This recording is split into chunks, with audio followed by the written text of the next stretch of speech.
Hello అండి, నమస్తే. Welcome back to my channel. కుక్కర్లో చికెన్ కర్రీ, అది కూడా 10 నిమిషాల్లో ఏంటి అనుకుంటున్నారా?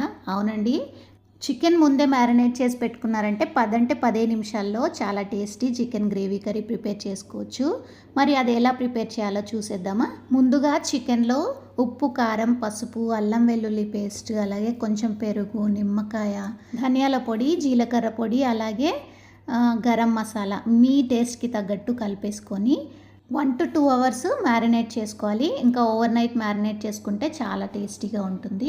ఇప్పుడు ఒక చిన్న గిన్నెలో జీడిపప్పులు, బాదం పప్పులు ఒక 7-8 వేసుకుంటే సరిపోతుంది. అలాగే ఒక టేబుల్ స్పూను మెలన్ సీడ్స్, పుచ్చపండు గింజలు ఉంటాయి కదా అవి. దీంతో పాటే ఒక టీ స్పూను గసగసాలు కూడా వేసి ఇవన్నీ ఒకసారి కలిపేసుకొని ½ అన్ అవర్ వీటన్నిటిని నానబెట్టుకోవాలి. గ్రేవీ అంటే ఖచ్చితంగా ఆనియన్స్ ఉండాల్సిందే కదా. సో ఇలాగా మనము ఆనియన్స్ని బ్రౌన్గా ఇలా ఫ్రై చేసి పెట్టుకోవాలి. మీకు క్లియర్ వీడియో కావాలి అంటే మన షార్ట్స్లో ఉంటుంది, ఒకసారి చూసేయండి. ఇప్పుడు చిన్న మిక్సర్ జార్లో నానబెట్టిన ఈ పప్పులు అలాగే ఫ్రై చేసుకున్న ఆనియన్స్ని కూడా వేసి, మీకు కావాలంటే కొత్తిమీర, పుదీనా కూడా ఈ స్టేజ్లో వేసుకోవచ్చు. వీటన్నిటిని ఇలా పేస్ట్ లాగా చేసి పెట్టుకోవాలి. మరీ మెత్తగా అవసరం లేదు, కాస్త బరకగా ఉంటే సరిపోతుంది.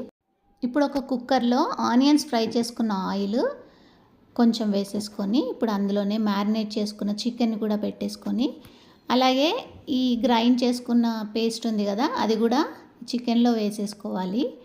తర్వాత సన్నగా తరిగిన పచ్చిమిర్చి, అలాగే సన్నగా తరిగిన కొత్తిమీర, పుదీనా కూడా వేసేసుకోవాలి. ఒక్కసారి అంతా టేస్ట్ చూసుకొని ఉప్పు కారాలు ఏమైనా తగ్గితే యాడ్ చేసుకొని కొన్ని వాటర్ వేసుకోవాలి. ఇప్పుడు మనం ఆల్రెడీ మ్యారినేట్ చేసుకున్నది లేకపోతే ఈ గ్రైండ్ చేసినది ఉంటుంది కదా, దాంట్లోనే కొన్ని వాటర్ యాడ్ చేసుకొని కుక్కర్ మూత పెట్టేసుకొని 2 విజిల్స్, జస్ట్ హై ఫ్లేమ్లో 2 విజిల్స్ వస్తే సరిపోతుంది. మళ్ళీ ప్రెషర్ అంతా పోయే వరకు కూడా ఉంచుతాం కాబట్టి అక్కడ కూడా ఉడుకుతుంది. సో ఇప్పుడు 2 విజిల్స్ తర్వాత ఓపెన్ చేసి చూపిస్తున్నాను. చూస్తున్నారు కదా గ్రేవీ ఎంత బాగా వచ్చిందో. ఇంకాస్త మీకు కావాలంటే కొంచెం వాటర్ తగ్గించుకుంటే చిక్కటి గ్రేవీ కూడా వస్తుంది.